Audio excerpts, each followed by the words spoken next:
नमस्कार and welcome to Bharat affairs.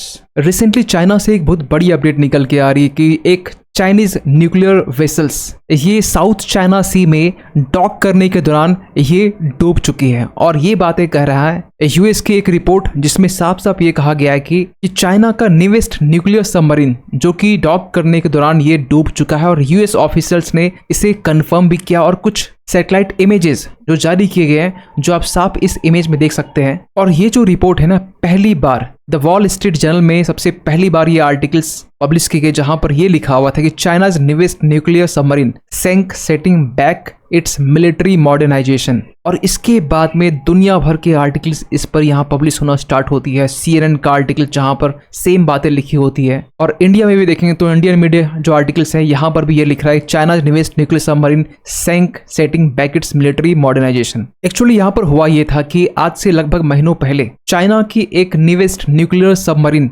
Dock करने के लिए वुहान जो पोर्ट है वहां पर जाती है। और पोर्ट करने के दौरान यहाँ पर चाइना की ये जो सबमरीन है ये डूब जाती है। और इसके बाद में चाइना इसको लेकर साइलेंटली यहाँ पर इस पूरी बात को चाइना में ही रखता है। लेकिन यूएस की सैटेलाइट इमेजेस के दौरान यहाँ पर ये मालूम चला कि एक चाइना का न्यूक्लियर सबमरीन जो डॉक करने के दौरान डूब जाती है। और डूबने के बाद में चाइना इसे उस टाइम से लेकर अब तक ये कहीं न कहीं ढूंढ ही रहा है, क्योंकि यहाँ पर चाइना के साथ साथ यहाँ पर पूरा जो वर्ल्ड है ये कंसर्न है। क्योंकि यहाँ पर ये डूबने के बाद में जो रेडियो एक्टिव एलिमेंट है, जो यूरेनियम का जो पार्ट है, वो लीकेज का जो खतरा है काफी ज्यादा बढ़ सकता है। और इसको लेकर यहाँ पे ये भी कहा जा रहा है कि एक अनदर वुहान डिजास्टर हो सकता है। और ये साफ साफ जो बातें है ना यूएस कह रहा है। और इसको लेकर आगे हम बात करेंगे कि रसिया भी काफी ज्यादा कंसर्न है कि रसिया के एक न्यूक्लियर सबमरीन जो आज से लगभग 21 साल पहले 2003 के आसपास में ये डूब चुका था, और जिस तरीके से खतरा मंडरा रहा है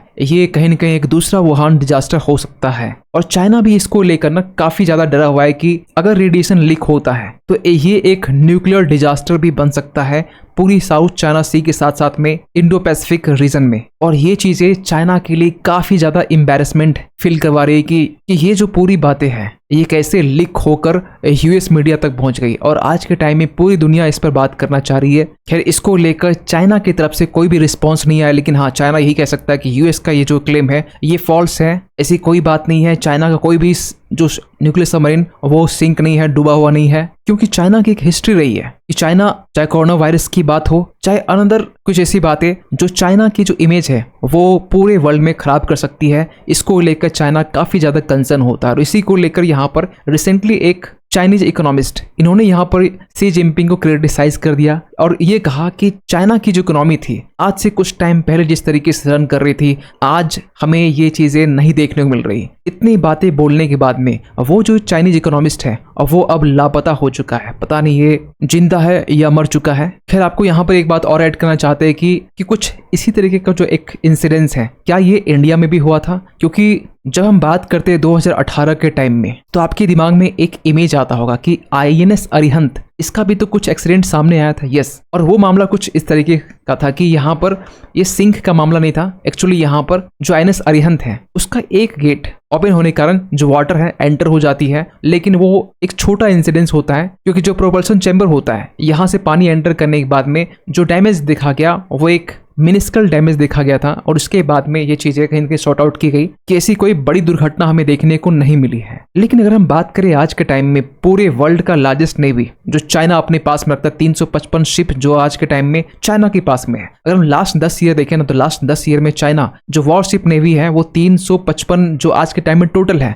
लगभग 150 जो वॉरशिप नेवी है चाइना ने लास्ट 10 ईयर्स में यहाँ पर बिल्ड किए हैं। और उसके बाद भी चाइना ने यहाँ पर ये कहा है कि नेक्स्ट आने वाले टाइम में हम लोग 5 से 10 साल में ये जो नंबर है ये 500 तक ले जाएंगे। लेकिन इंडिया के यहाँ पे स्टेटस क्या है? इंडिया की करेंटली हम बात करें तो इंडिया के पास में ऐसे 132 वॉरशिप नेवी है, जो चाइना के पास में रिसेंटली यहाँ 355 है। तो चाइना के कंपैरेटिवली इंडिया के पास में काफी कम है। लेकिन इंडिया यहाँ पे ये प्लान कर रहा है कि इंडिया के पास में 2035 तक एक लंबा टाइम पीरियड है, 175 होगा। लेकिन 175 भी जो होगा ये चाइना से बिल्कुल कम होगा, क्योंकि 355 तो चाइना के पास में अब है। और इसीलिए यहाँ पर कहा जाता है कि वर्ल्ड का लार्जेस्ट नेवी जो है वो चाइना के पास में है। लेकिन आप अगर ये पूछेंगे कि सबसे लार्जेस्ट नेवीज एग्रीगेट डिस्प्लेसमेंट के मामले में, मतलब नेवी शिप की हम बात कर रहे हैं, जो भले ही 4 हो किसी के पास में और किसी के पास 5 हो, लेकिन जो 4 है सबसे ज़्यादा जो वाटर डिस्प्लेसमेंट करती हो वो है यूएसए के पास में, उसके बाद में चाइना है और इंडिया की पोजीशन यहाँ पर आप देख पाएंगे 6ठे स्थान पर है। और चाइना की बात करें ना, चाइना में एक चीज़ बहुत ज़्यादा इंटरेस्टिंग हमें देखने को मिलता है कि जिस तरीके से हमारे इंडिया में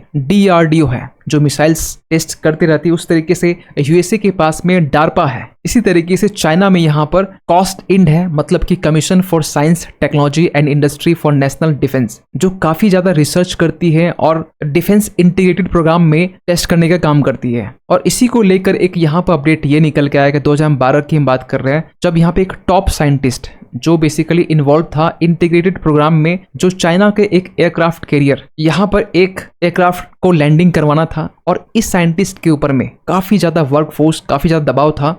और जब ये एयरक्राफ्ट लैंड करती है एयरक्राफ्ट कैरियर में, उसी दौरान यहाँ पर इनकी मृत्यु हो जाती है। इसके बाद में ये जो खबर है चाइना से बाहर निकल के पूरे वर्ल्ड तक जाती है और बातें निकल के आती है कि हार्ट अटैक के कारण ये जो है साइंटिस्ट ये मारा जाता है। लेकिन रियल जो रीजन है वो बेसिकली ये था कि चाइना के अंदर में जो साइंटिस्ट हो या फिर अदर रिसर्चर्स हो, इनके ऊपर एक वर्क बर्डन होता है, एक प्रेशर होता है कि हमें किसी भी हालत में जो इंटीग्रेटेड प्रोग्राम है इसको सक्सेसफुल बनाना है, चाहे वो क्वालिटी कॉम्प्रोमाइज ही क्यों ना हो। क्योंकि चाइना के पास ना रिसेंटली आपने एक चीज नोटिस की होगी कि चाइना की जो सिक्योरिटी सिचुएशन है ये काफी ज्यादा अनस्टेबल है और अनसर्टेन है। ये बातें कौन कह रहा है? ये बातें कह रहा है शी जिनपिंग। और इसीलिए यहाँ पे इन्होंने यहाँ पर ताइवान की टेंशन को देखते हुए यहाँ पर ये कहा कि हमें यहाँ पर फोकस करना होगा प्रिपरेशन फॉर वॉर के लिए। और इसके अलावा चाइना को यहाँ पर जापान से भी कंसर्न, क्योंकि जापान अब यहाँ पर डिफेंस में इन्वेस्टमेंट कर रहा है। जो एक टाइम में जो डिफेंस की जो रिस्पॉन्सिबिलिटी थी यूएस के पास में थी, आज के टाइम में पूरे डिफेंस की जो रिस्पॉन्सिबिलिटी है जापान खुद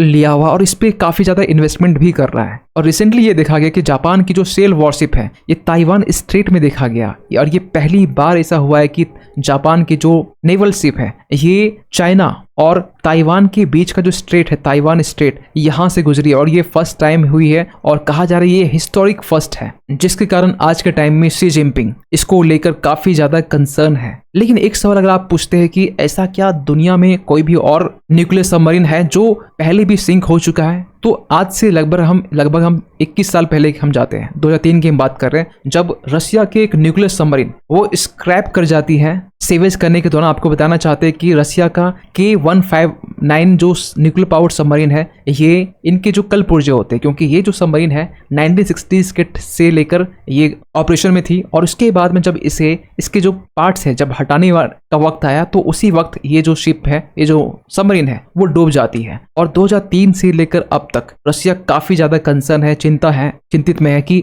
इसके कारण एक रेडियो एक्टिव टाइम बॉम्ब जिसे कहा जा रहा है कि अगर यहाँ से यूरेनियम लीकेज होता है, एक रेडियो एक्टिव लीकेज देखा जाता है, तो ये एक टाइम बॉम्ब की तरह काम कर सकता है और इसे एनी हाउ यहाँ पर 2030 तक में रिकवर कर लेना ये रशिया कह रहा है। और ये बातें 2021 में कही गई थी और अब तक इसको लेकर कोई भी अपडेट सामने नहीं आया है। और इसी के लिए यहाँ पर जो चाइना है अपने नए न्यूक्लियर अटैक जो सबमरीन है ये डूबने के बाद में काफी ज्यादा चिंतित है। इनके जो साइंटिस्ट हैं इनके ऊपर काफी ज्यादा दबाव है कि हमने क्वांटिटी पे फोकस किया, ऑब्वियस सी बात है सबसे बड़ी नेवल वॉरशिप इनके पास में है, लेकिन ये क्वालिटी पे फोकस नहीं किया, क्योंकि आज से लगभग कुछ टाइम पहले जब हमारी पॉपुलेशन पूरी वर्ल्ड में सबसे ज्यादा पॉपुलेशन जब के लिस्ट में जब दर्ज हुई, चाइना ने यहाँ पर मजाक उड़ाया। चाइना ने यहाँ पर ये कहा कि इंडिया के पास में भले ही क्वांटिटी है लेकिन हमारे पास में क्वालिटी है। लेकिन यही क्वेश्चन आज के टाइम में अब चाइना से पूछा जा रहा है कि आपके पास में सबसे ज्यादा जो नेवल शिप है 355, इसे चाइना बढ़ाकर 500 भी करने वाला है, लेकिन आपके पास में क्या क्वालिटी है?